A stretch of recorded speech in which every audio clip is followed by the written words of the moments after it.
The Unfiltered by Jade. Jade.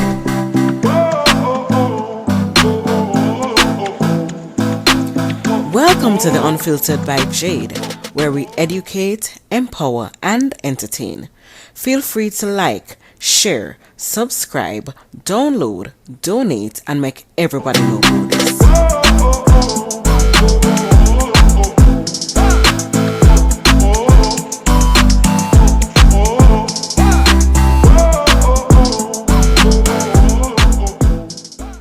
Beats by RB Records.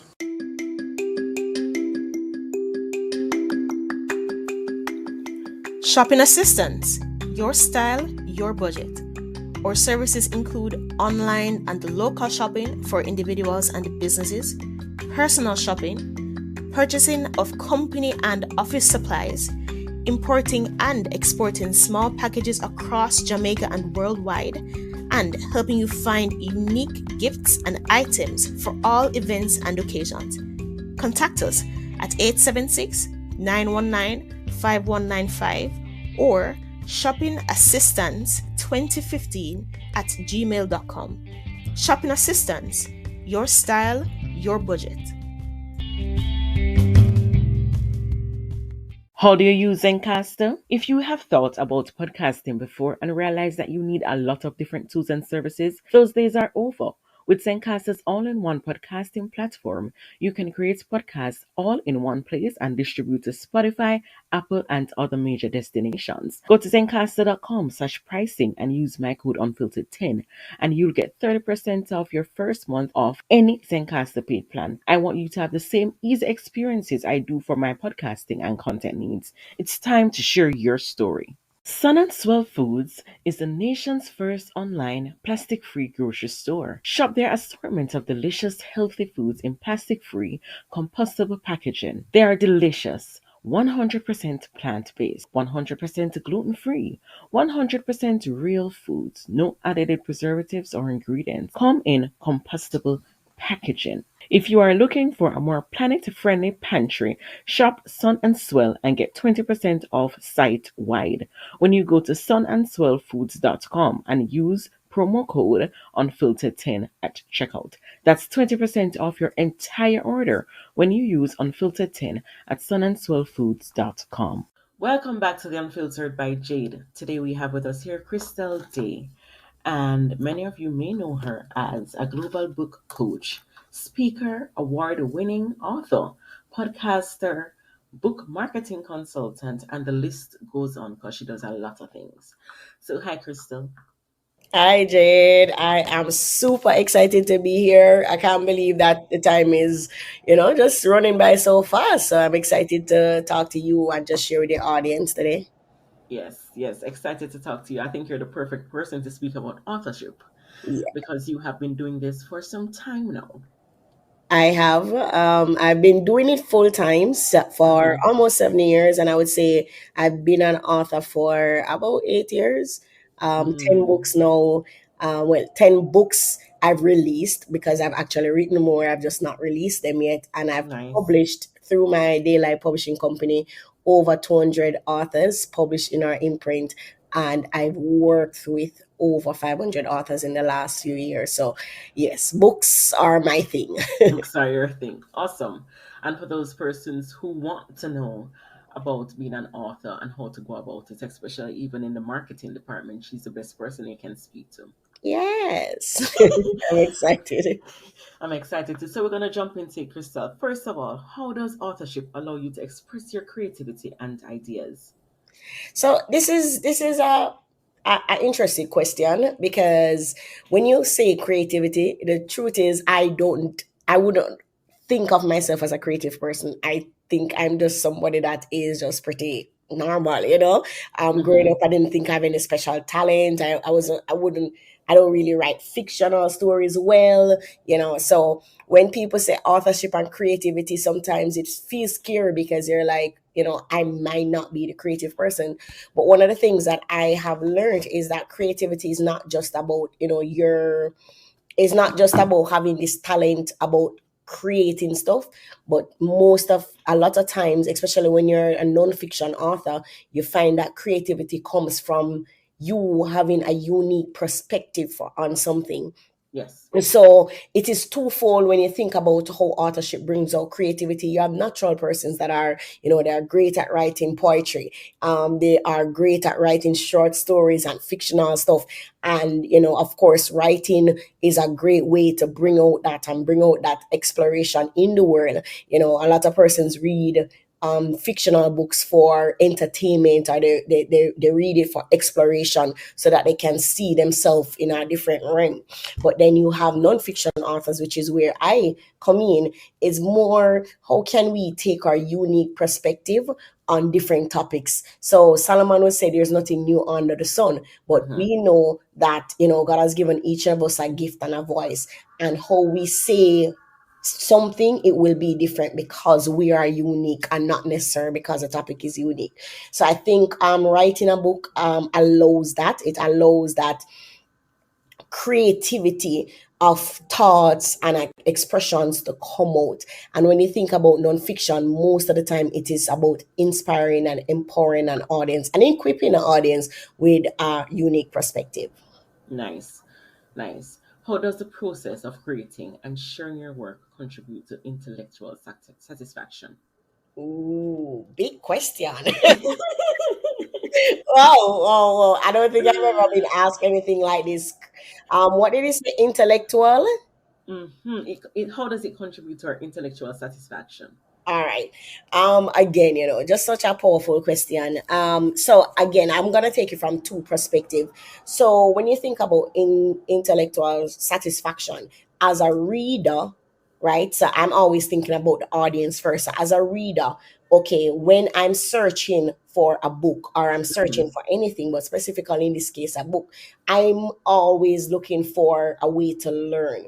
I'm learning not and most of the times when you think about it, if I want to read a book about marketing, I don't just read one book on marketing. Why? Right. Because I'm always trying to stimulate my thoughts through other persons and what other persons will say so that I can formulate my own.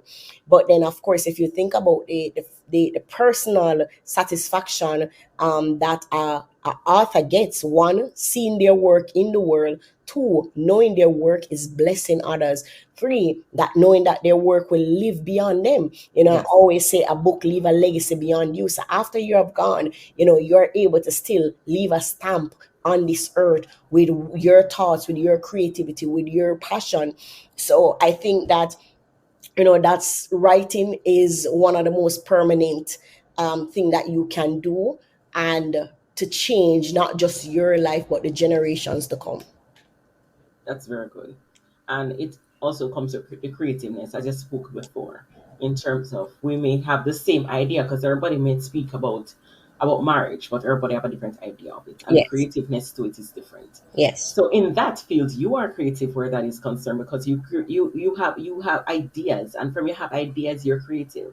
You Yeah. have different ideas about different books that you want and how you want it to be published. So that's being creative. Yes. So we can look at that sphere also.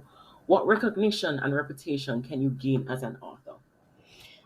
All right. So I'm guessing, and for the most of the conversation, you always hear me talk about both perspective, because the truth is how you approach a fictional writing is different from you approach a non-fiction writing. Right. So when you think about just how the creativity of a fictional author comes to life, it is different because again their purpose is different. It tends to be about entertaining, it tends to be about helping persons to explore. So if you think about fairy tale, and you think about superhero show books and stuff, you find that it is it is from a different perspective than if it is from a fictional perspective.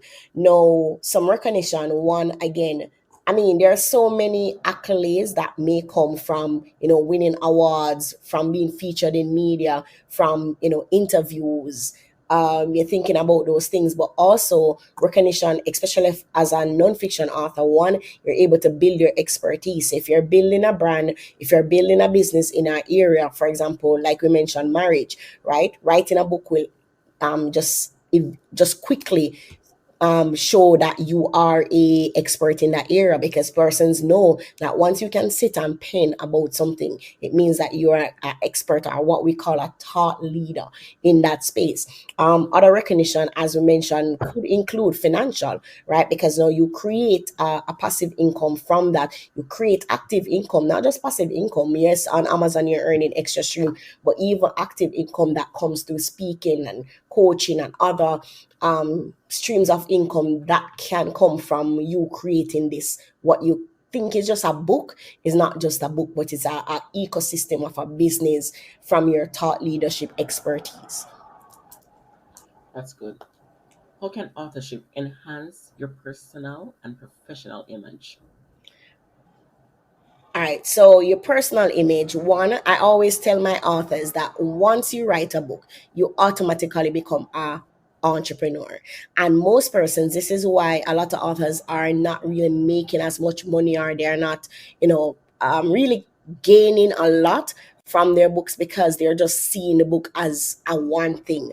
And gone are the days when you could just put out a book and it just sell itself. Right now it's about personal brand. People want to Mm-hmm. know who is behind this person, right? People want to know what inspired them to write it, what their story is. So when you think about just your personal gain, one, again, I think one, writing a book stretches you. Yes, it it it does. it it it taps into areas of your life that you don't know that was possible. And Yes. Miles Monroe talk a lot about potential. I think writing a book taps into a potential greater than exists, because you have to push yourself. Yes. Also, so that means you're coming out of your comfort zone. Two, if you properly prepare, what you find is that not just your brand elevates, not just your image elevates, not just your knowledge elevates, but eventually, again, in the professional space, you are elevated because you are seen as somebody that people can trust, a credible source, right? Your book help you to build your visibility even quicker. So these are some ways I think that persons are able once you become an author, professionally and personally, you are growing, and it's for you to now capitalize on that growth. You talk about capitalizing on it. That's the next question that we're going to ask in terms of the potential benefits. I know earlier you spoke about speaking engagements. You talk about earning on Amazon or where, wherever it is, whether it's Barnes and Nobles, wherever it is. But what other benefit can they get from it in terms of financial? All right. So, well, let's talk about one. We mentioned the personal benefits, right? So you are Right. growing, your brand is growing, your thought leadership is growing. Two, your business is growing, your professional, how you bring your to self and how people see you professionally is growing. We talk about the bank account growing, where you have several stream of income that you can get from your book. So we talk about the book itself. We talk about the various kinds of book, whether it be a Kindle, whether it be an audiobook. You talk about the speaking opportunities that can come from a book, coaching, courses that you can launch, masterminds, events that you can host, whether it Mm-hmm. be retreats, conferences, workshops, uh, just teaching on those topics. So there is the financial benefit. I will also talk about the networking opportunities that can be created, because once you are now seen as a expert, and once you're seen as a valuable source, then again, media will be calling for you. So, media wants to collaborate with you and put you out there so that you can inform others. Next, you think about just persons in your similar industry that you can collaborate with and network with. Because again, you are seen as somebody valuable and a credible expert for people to listen to. So Right. these are just some of the ones that come just off the top of my head. If you're a believer and that you're listening to this, I do think that there are spiritual benefits that comes from writing a book, because one, again, you are growing into becoming who God has called you to be. You are establishing a purpose and a calling as an author. I don't think authorship is just a thing that we do, is not just a professional, but I do think that is a calling where you're leaving a legacy beyond you, and a revelation or a knowledge with others. I do also think that as an author, that you are an influencer, Mm. or influencing others with a specific thought, a specific as yeah, specific thoughts and knowledge and wisdom, discernment, revelation that you will come with. So I do believe that, when you think about authorship, it's such a big responsibility, but the Bible Mm-hmm. says to whom much is given, much is Much is required. is required. And sometimes I don't know if authors realize the responsibility that they have, not just to themselves, not just to their families, but to the readers.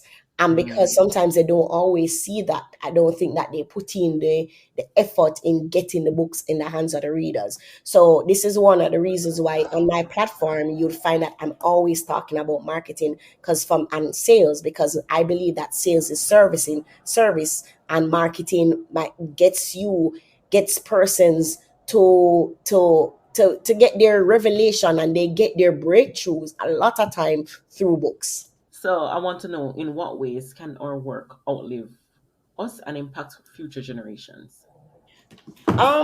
So in what ways? One, one through, so they always say the pen is more permanent than your mind, right? Right. Because once you think about something, most of the time you don't remember it, but the pen is permanent. So Yes. once you put that in the atmosphere and put it out there, what you find again is that persons get their breakthroughs. When I think about some of my favorite books, right, Purpose Driven Life, Driven by Eternity, these are books that have shifted my mindset, which once my mindset started to shift, my life started to shift. So one of Mm. the things that I recognize in my life is that I'm a better person because of books. I'm a better I'm a better mother when I read certain parenting books. I'm a better Christian when I read the Word of God, but also read other books. So if you're thinking about one, bettering yourself and being a better a contribution, like a contributor to society, I do believe that one, as an author, but also as a reader, you're able to do that. Other contribution I think that books make, one, in Proverbs they talk about books like will always exist. Why? Because the yearn and the quest for knowledge will always increase. Every day there's new things. Now we have AI coming out, so you find that people are writing books about AI. You write Persons are writing books about different things because there's always this quest for knowledge that Yes. we are always seeking. And because as life goes on, this is why we don't just stop school at primary school. Because why don't we just stop at primary? Why don't we stop at just high school? Then you have tertiary, then you have masters, and you have doctorate, because the quest for knowledge is always there. It's a part of who we are as human beings. And I think that because God has made us like that, then there's always this contribution that authors will need to make.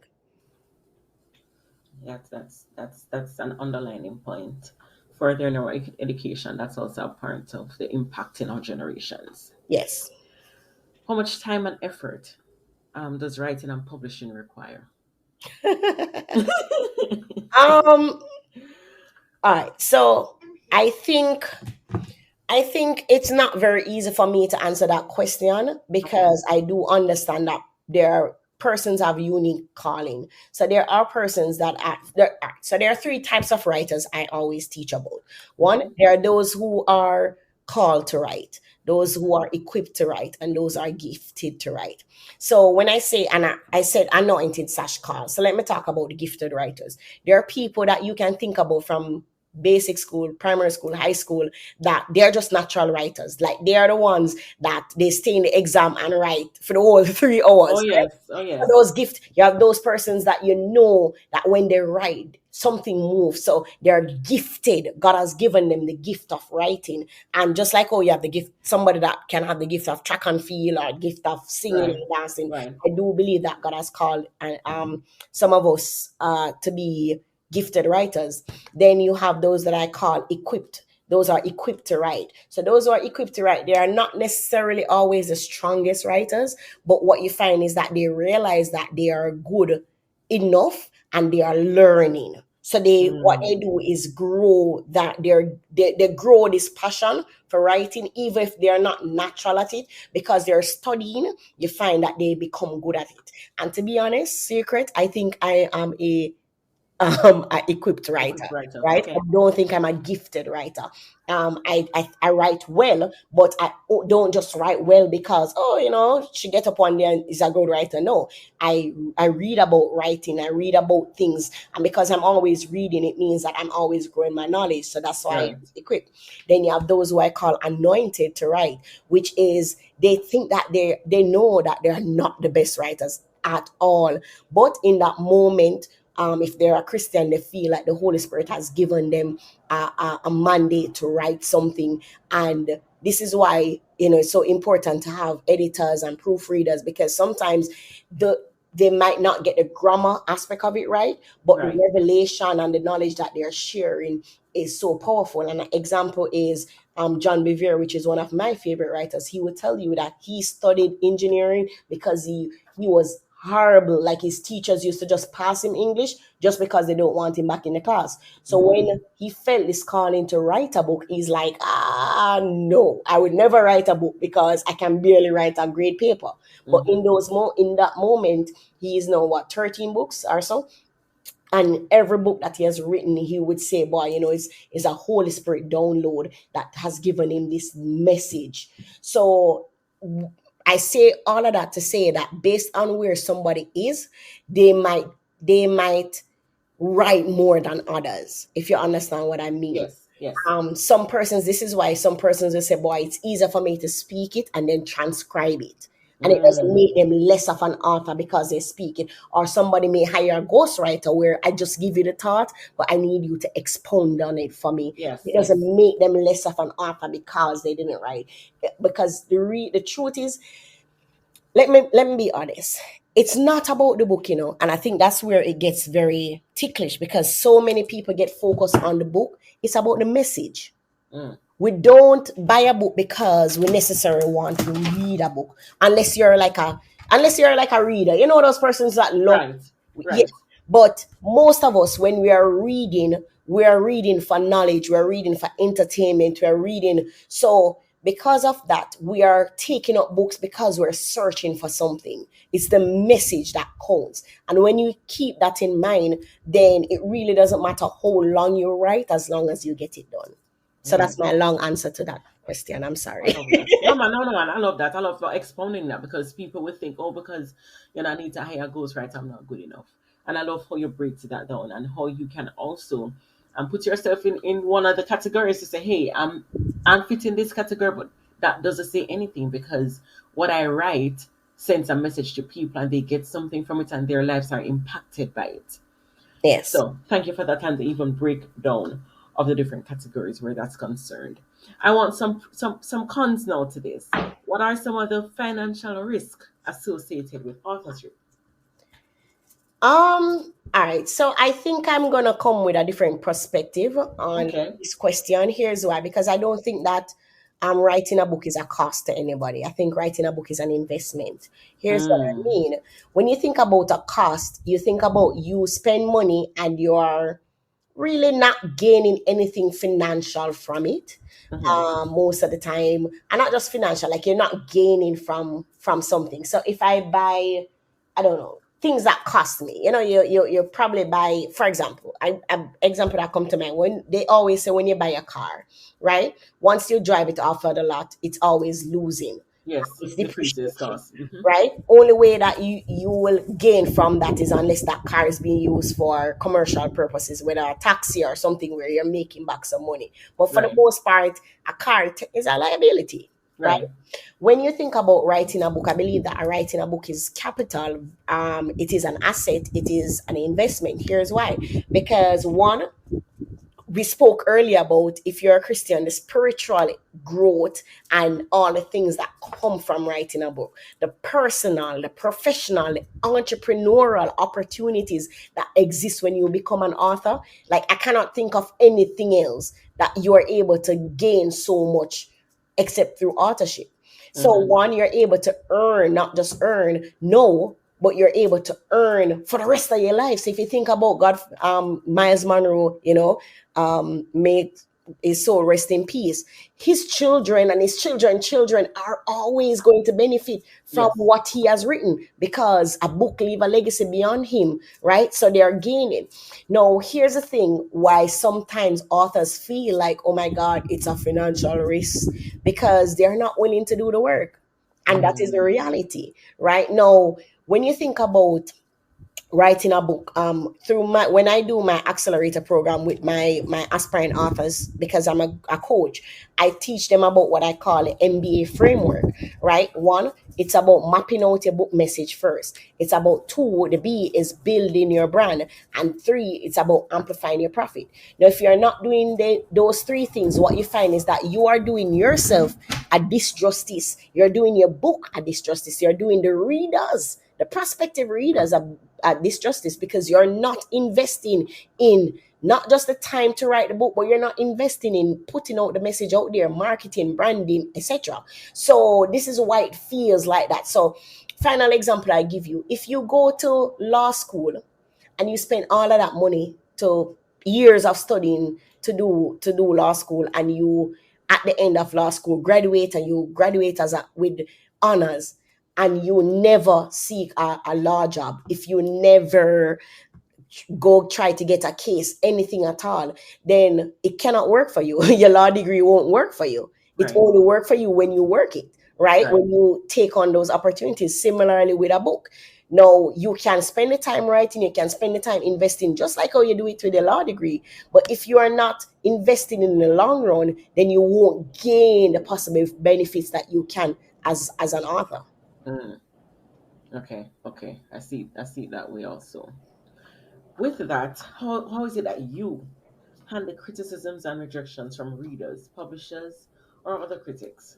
All right. So criticism from publishers, that's a little bit tricky, because I'm starting from publishers first. Mm-hmm. So right now, I believe in that independently publish, being an independently published, or what we call an indie author, is probably the most popular way right now. A lot Right. of us are not necessarily trying to pitch to publishing companies to get Nope. our book done, Mm-hmm. mainly because one, the effort to get a publisher can feel tedious, and if you're not willing to put in the work of years of putting together a proposal, searching for a literary agent, and then also one of the major reasons why a lot of persons will be rejected is because they are not doing the B in the MBA framework, which is the building the brand.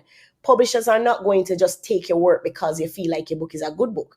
They are looking at do you have an email list? What do you have a community of persons, readers, prospective readers? So they are looking at those things. So most times you may be rejected from a publisher because of that reason, because you are not putting in the work. Also, I'm not gonna lie, there are persons that write bad books, and that's the Mm. reality of it.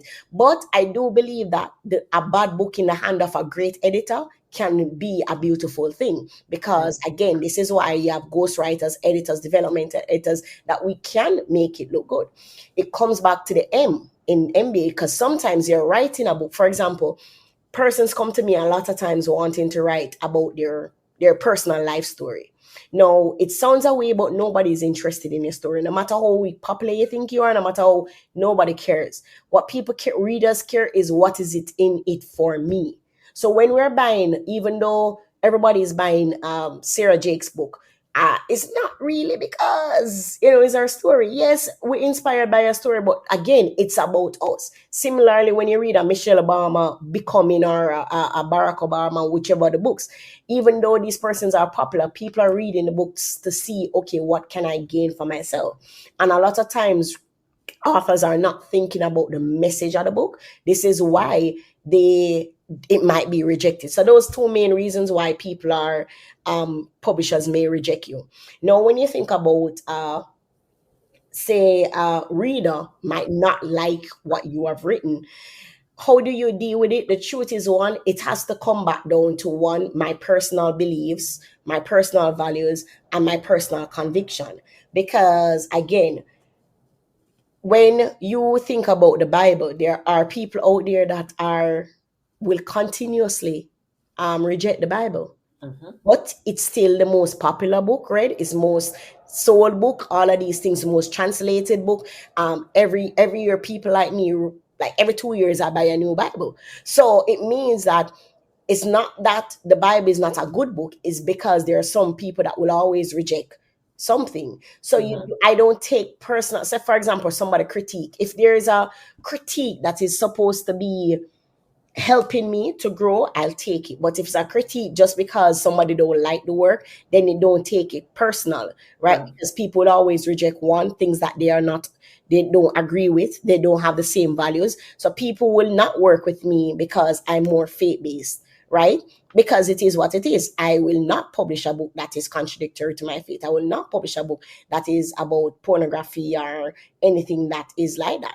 Right. And I have been criticized, but guess what? My values are, hey, faith first at Yes. all Yes. times. So I'm not crying because somebody don't reject me because I'm Christian. No, you just know that who God has called you to serve, I just show up fully for them. So that's how I would encourage persons to deal with those kind of rejections. Okay. Love that. How will authorship fit into other life priorities such as family, work, and education? How does authorship? All right, so let me start with education. Again, once you are writing, you are growing, you're learning, hoping whatever you're the topic that you're writing about, you're reading other materials so you can be inspired, and again, just putting that out there. So Mm-hmm. educationally, intellectually, your creativity, all of these things are always elevating as you are writing Right. once you're putting out there. So that's automatic. When I think about family, the truth is writing a book has helped me to be a better mom. Here's Mm-hmm. why I say that. Here's why I specifically I say that because my daughter is seeing me accomplish dreams that is telling her she can do whatever, like whatever she puts her mind to, She can achieve. can achieve it.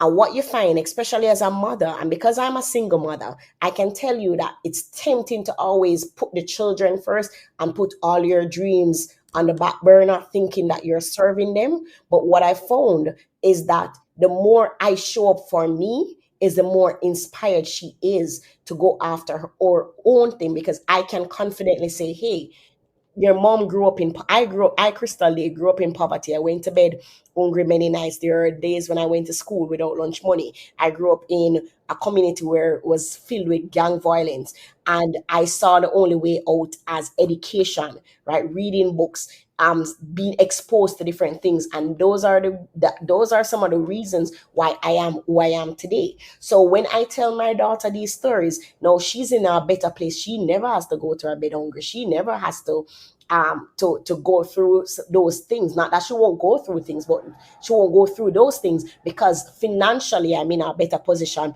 because I've grown in my education, in my career, and in my dreams. So I think that one, a lot of persons that are going to use the parenting and the money to do things, as these are just excuses.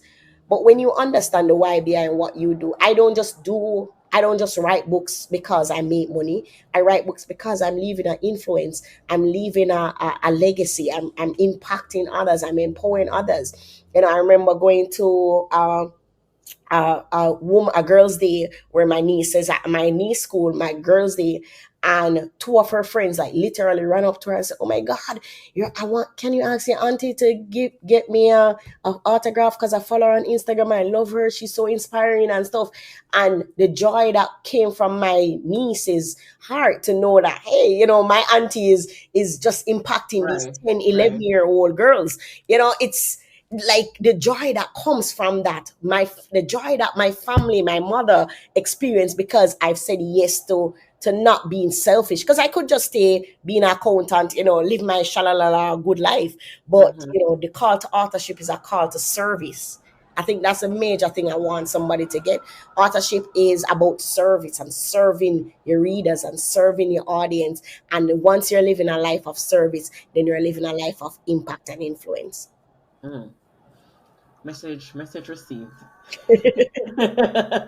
Message received, Crystal. Thank you so much. I want you to leave a word or inspire someone out there who wants to be an author or have books and put it down and say, you know what, nobody wants to read my book and I don't think I'm good enough. Can I just leave an inspiring word for them, please?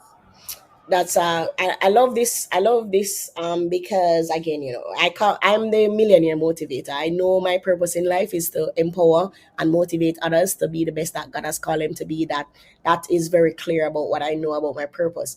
So when I think about persons asking me, about writing book, three things I want them to take away. One, you can succeed if no one believes in you, but you can't succeed if no one believes in if you don't believe in yourself.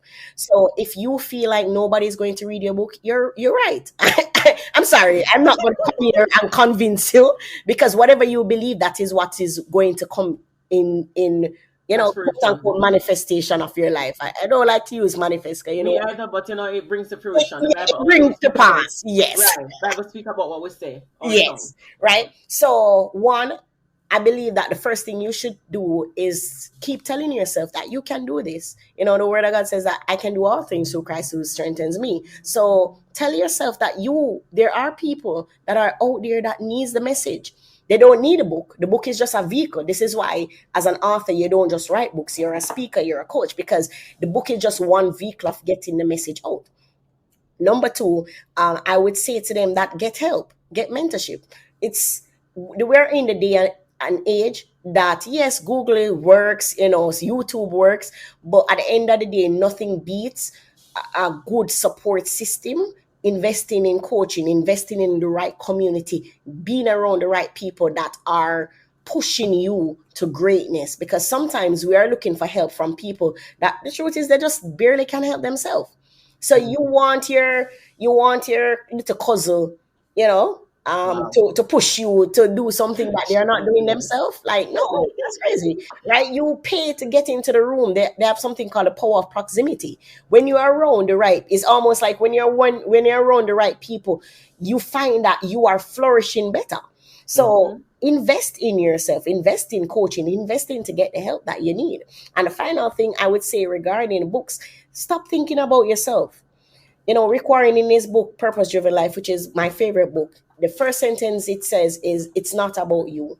Mm. And too often we think that even if you're writing a story, the story, your life story, really and truly, it's not about you. You have to be thinking about how whatever I've been through will benefit somebody else. So when I work with my authors and they say, I would, for example, you have three authors that have been molested. When they come to me and I'm like, okay, you want to write a book about molestation? Okay.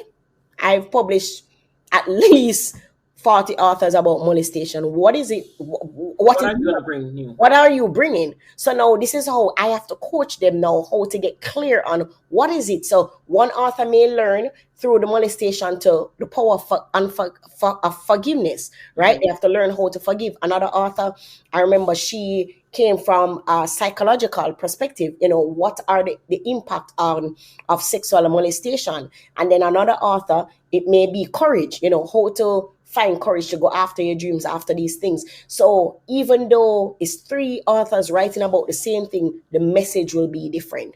Yes. So know that whatever, if you have this dream on your heart, it is possible, but it's only possible, coming back to number one point, it's only possible if you believe in it. Mm. Only possibly if you believe in it. Awesome. Thank you so much, Crystal. Thank you. That's impactful. And I'm hoping that our listeners take what you have said and run with it in terms of not just letting their dream die where it is, but even finding mentors to help them alongside writing. Or if it is that they can't write, they seek other persons who can help them, like ghostwriters, or other persons who can even look over their work. And as I said, not their cousin, if their cousin can't help themselves also. Mhm. But professional persons who can put them in the right direction and help their books to reach the potential that it's up to. Yes, amen. Yeah, so thank you for that.